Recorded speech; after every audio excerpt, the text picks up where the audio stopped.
നാട്ടിൽ ഒരു വിലയില്ലാത്തൊരു സാധനത്തിനായിരുന്നു ഞാൻ ഇന്ന് ജസ്റ്റ് ഒന്ന് റൂമിലോട്ട് ഷോപ്പിംഗ് ചെയ്യാൻ വേണ്ടി പോയപ്പം കണ്ടത് കേട്ടോ. അപ്പം ഞാൻ വിചാരിച്ചു ഇത്രയും റേറ്റ് ഉണ്ടോയെന്ന്.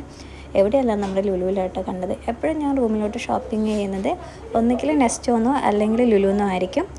എനിക്ക് തോന്നുന്നു ഏറ്റവും കൂടുതൽ ബെറ്റർ നെസ്റ്റോ കേട്ടോ എനിക്ക് തോന്നിയത് ഷോപ്പിംഗ് ചെയ്യാൻ വേണ്ടിയിട്ടൊക്കെ. പിന്നെ ഇവിടെ ആവശ്യമില്ലാത്ത സാധനങ്ങളും ആവശ്യമുള്ള സാധനങ്ങളൊക്കെ ഞാൻ ജസ്റ്റ് വീഡിയോ എടുത്തേ ഉള്ളൂ. പിന്നെ ഞാൻ കാണിച്ചു തരാം കേട്ടോ ഞാൻ എന്ത് സാധനമാണ് പറഞ്ഞതെന്നുള്ളത്. പിന്നെ ഞാനൊരു 1 വീക്ക് കൂടുമ്പോഴൊക്കെ ആയിരിക്കും റൂമിലോട്ട് കിച്ചണിലോട്ടേക്കുള്ള പർച്ചേസിങ് കാര്യങ്ങളൊക്കെ ചെയ്യാറ്. നോർമലി എനിക്ക് തോന്നുന്നു നെസ്റ്റോന്ന് ഞാൻ സാധനം വാങ്ങിക്കുകയാണെങ്കിൽ 2 വീക്സൊക്കെയാണ് വാങ്ങിക്കാറ്. ലുലുന്നാണെങ്കിൽ 1 വീക്സിനോട്ടുള്ള സാധനം മാത്രമാണ് വാങ്ങിക്കാറുള്ളത്.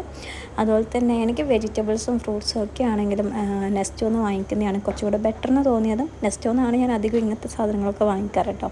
ലുലുന്ന് അങ്ങനെ ഞാൻ ഷോപ്പിംഗ് ചെയ്യാറില്ല. പിന്നെ ഇവിടെ ഞാൻ ഇന്ന് ഇങ്ങനത്തെ വെറൈറ്റി കേക്ക് തന്നെയാണ് തോന്നുന്നു കേക്കൊക്കെ കണ്ടിട്ടോ പല ഡിസൈൻസിലും പല മോഡലിലും ഒക്കെ ആയിട്ട്. എനിക്ക് തോന്നുന്നു നല്ല രസം ഉണ്ടാകും കഴിക്കാൻ വേണ്ടിയിട്ട്. കഴിച്ചവരാണെങ്കിൽ മെസ്സേജ് ചെയ്യാം. ഈ ഒരു ഐറ്റം കേട്ടോ ഞാൻ പറഞ്ഞത് നാട്ടിൽ ഒരു വിലയില്ലാത്ത സാധനത്തിനാണ് ഇവിടെ ചെറിയൊരു പീസിന് തന്നെ നാട്ടിലത്തെ എനിക്ക് തോന്നുന്നൊരു 500 മുകളിൽ റുപ്പീസിൻ്റെ ഒക്കെ മുകളിലുള്ളത് അതിൻ്റെ ചെറിയൊരു പീസിന് കേട്ടോ. അങ്ങനെ ഞാൻ ഷോപ്പിംഗ് ഒക്കെ കഴിഞ്ഞ് നേരെ റൂമിലോട്ട് വരികയാണ്.